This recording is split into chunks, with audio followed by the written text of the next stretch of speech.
नमस्कार, आप देख रहे हैं आईमा मीडिया। सुप्रीम कोर्ट ने गुरुवार को विश्वविद्यालय अनुदान आयोग के नए नियमों को चुनौती देने वाली याचिकाओं पर सुनवाई करते हुए केंद्र सरकार और यूजीसी को नोटिस जारी किया। इसके साथ ही शीर्ष अदालत ने फिलहाल यूजीसी के नए रेगुलेशन पर रोक लगा दी है और स्पष्ट किया कि अगली सुनवाई 19 मार्च को होगी। कोर्ट ने यह भी आदेश दिया कि तब तक 2012 के यूजीसी रेगुलेशन ही लागू रहेंगे। चीफ जस्टिस सूर्यकांत और जस्टिस जॉय माल्या बागची की पीठ ने इस मामले में सुनवाई की। याचिकाकर्ताओं की ओर से वरिष्ठ अधिवक्ता विष्णु शंकर जैन ने दलील दी है कि उन्होंने यूजीसी के नए नियमों के सेक्शन 3C को चुनौती दी है। उनका कहना था कि रेगुलेशन में भेदभाव की जो परिभाषा दी गई है वह संविधान के अनुरूप नहीं है। विष्णु शंकर जैन ने तर्क दिया कि संविधान के अनुसार भेदभाव का प्रश्न देश के सभी नागरिकों से जुड़ा है, जबकि यूजीसी के नए नियमों में भेदभाव को केवल विशेष वर्ग तक सीमित कर दिया गया। उन्होंने कहा कि परिभाषा न केवल अधूरी है बल्कि संवैधानिक भावना के विपरीत भी है। सुनवाई के दौरान चीफ जस्टिस ने एक महत्वपूर्ण सवाल उठाया। उन्होंने कहा कि मान लीजिए दक्षिण भारत का कोई छात्र उत्तर भारत में दाखिला लेता है या उत्तर का छात्र दक्षिण में पढ़ने जाता है और उसके खिलाफ कोई अपमानजनक टिप्पणी की जाती है, जबकि दोनों पक्षों की जाति की जानकारी नहीं है, तो ऐसी स्थिति में कौन सा प्रावधान लागू होगा।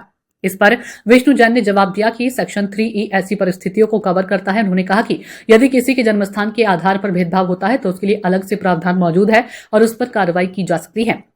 एक अन्य याचिकाकर्ता के वकील ने सवाल उठाया कि यूजीसी के नए नियमों में रैगिंग से जुड़े प्रावधान क्यों हटाए गए हैं। उन्होंने आशंका जताई कि नया रेगुलेशन शिक्षा व्यवस्था को आगे ले जाने के बजाय पीछे की ओर धकेल रहा है। उनका कहना था कि भविष्य में ऐसा हो सकता है कि कोई फ्रेशर जो सामान्य वर्ग से आता हो पहले ही दिन अपराधी की तरह देखा जाने लगा और जेल तक पहुंच जाए। ये गंभीर चिंता का विषय है।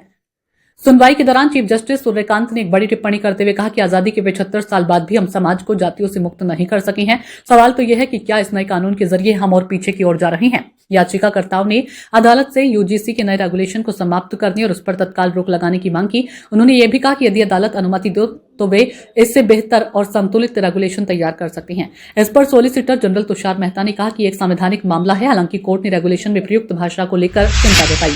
चीफ जस्टिस ने कहा कि रेगुलेशन में इस्तेमाल किए गए शब्दों से यह संकेत मिलता है कि इसके दुरुपयोग की आशंका से इनकार नहीं किया जा सकता। तो वहीं जस्टिस जॉय माल्या बागची ने टिप्पणी की है कि अदालत समाज में एक निष्पक्ष और समावेशी माहौल बनाने पर विचार कर रही है। उन्होंने सवाल उठाया कि जब सेक्शन 2E पहले से मौजूद है तो फिर 2C की प्रासंगिकता कैसे बनती है।